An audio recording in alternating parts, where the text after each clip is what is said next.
Hello and welcome to today's video. My name is Lois and I'm going to be recommending 3 Christian books to change your perspective in 2024. I'm still very much trying to increase the quantity of books I'm reading, but that means that at the moment, while I'm not reading too much, I need to be quite picky in what I'm reading. So for me that normally consists of some kind of devotional book, trying to go through my C.S. Lewis collection, and then any other books that really stand out that I feel quite desperate to read. And these were all in that last category and I'm really excited to share them with you today. All 3 I would describe as connecting with our present Western culture and then correcting it as well in some of the ways that our worldview can be quite damaging at the moment. So the first book we have here is The Ruthless Elimination of Hurry by John Mark Comer. John Mark Comer is an American pastor, a very modern looking guy. It says that much of his writing is focused on the work of spiritual formation in post-Christian culture.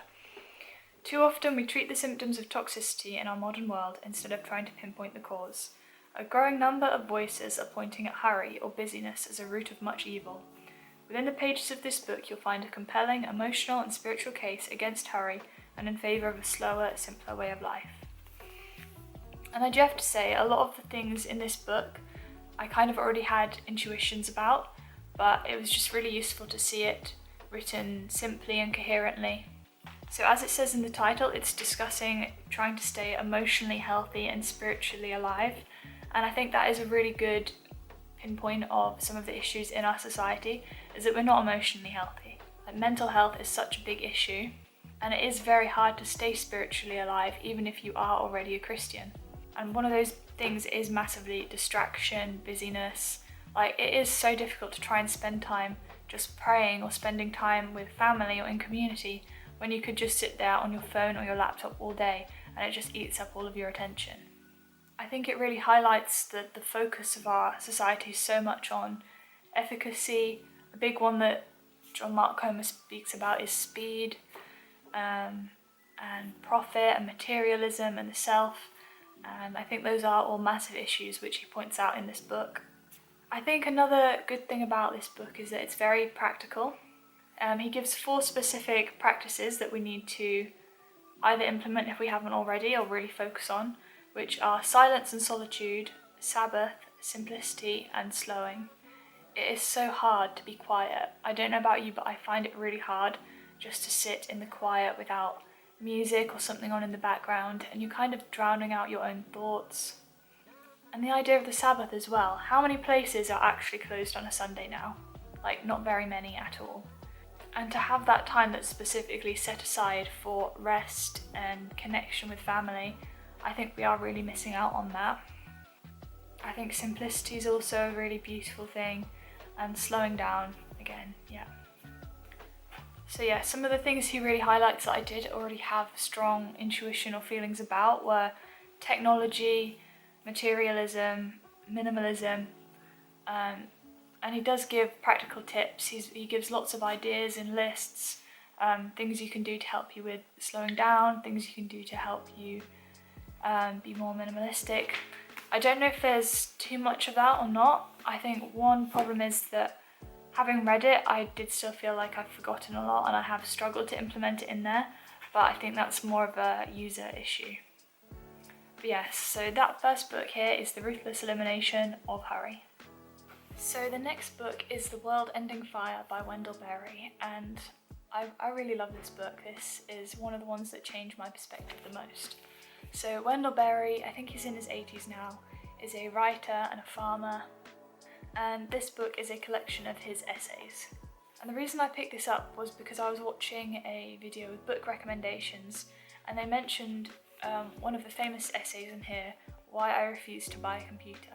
Now, I do have a computer and I'm probably not going to get rid of it anytime soon, but I think what I really appreciated was how radical this book is. I can only describe Berry as bold, radical, persuasive, an author who I'm so happy that I came across. I think it was also very interesting how it changed my perspective on the environment. I generally view people interested in the environment as very left-wing, very into protesting, having blue hair, being almost quite hypocritical as well. and it just wasn't something that I found appealing or interesting. But I think Wendell Berry really showed me that you can be a conservative environmentalist, and in fact to me now that makes the most sense, because you're trying to conserve the things around you and the places and the wildlife around you. And it is additionally interesting to me that environmentalism is so left-wing, given that the modern day left seems to be very much for globalisation and people moving around a lot, whereas Wendell Berry is really focusing on having a home, a place where you've lived for a long time, really developing a love and care and relationship with the land around you. Because why would you care and sacrifice things in your own life for some distant land that you don't know anything about, that has no impact on your life? For example, he's talking a lot about the big agricultural businesses thinking they know what is best for land where they are not even living, trying to apply a one-size-fits-all approach. And yeah, I don't know very much about farming, but Wendell Berry really makes me want to know more. I never thought it would be something I would be interested in, and I think that is a mark of a really talented writer who can draw your interest into something you've not really thought about. He talks about the production of food, he talks about some of the negative impacts of technology. He talks about really formulating strong local culture, local community, where again you will want to share goods with each other. He talks about how work should be a pleasurable thing as well. There is such a big thing that, working is something that you just have to do to make money, and it's not really integrated into your lifestyle. He talks about the prejudice against country people, which I think is a massive thing. And I think it's so true. Even myself, I've kind of grown up thinking the best thing to do is to go and leave home, leave your family, be around strangers and people you don't know.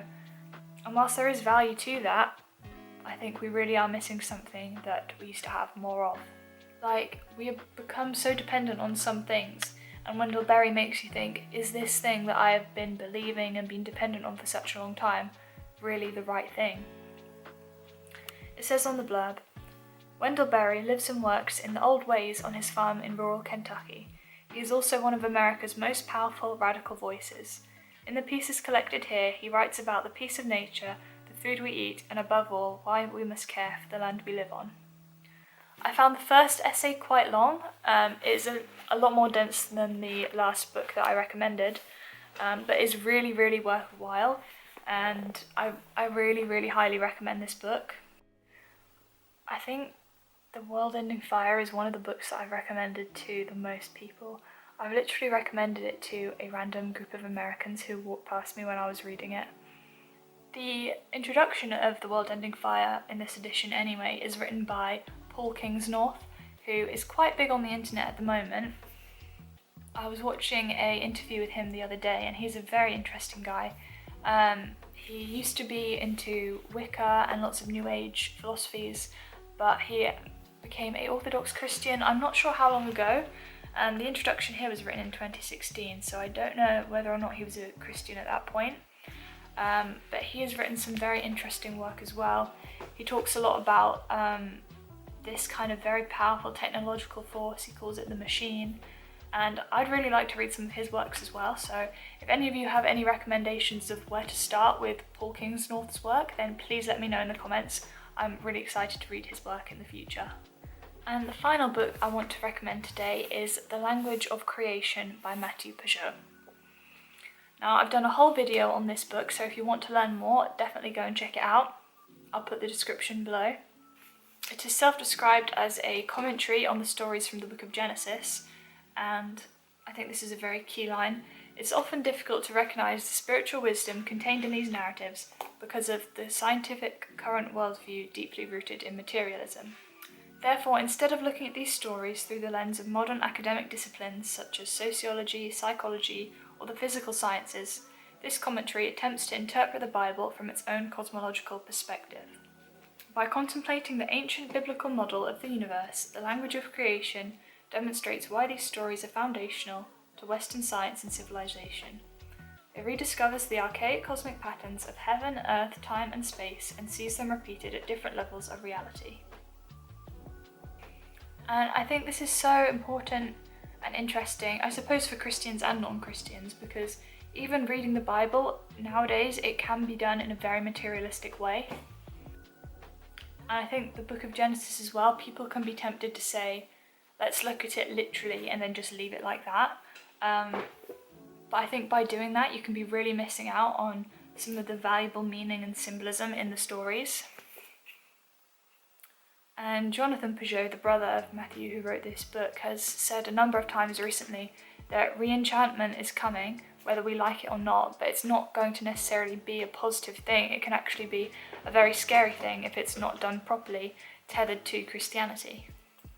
Like, you can see that people are searching for something more than this materialistic worldview, which is only bringing about a kind of emptiness and nihilism. And people are getting more and more involved in things like the New Age, paganism, wanting to create their own kind of gods in technology and AI. Like, the world is going in a very strange direction. And I think Christianity does provide that path beyond materialism that people are just kind of reluctant to go down. And it's just very interesting that a lot of recent converts to Christianity are so compelled by this idea of a narrative, the symbolism, meaning. There's a whole meaning crisis which has been very prominent with figures like Jordan Peterson, Jonathan Peugeot.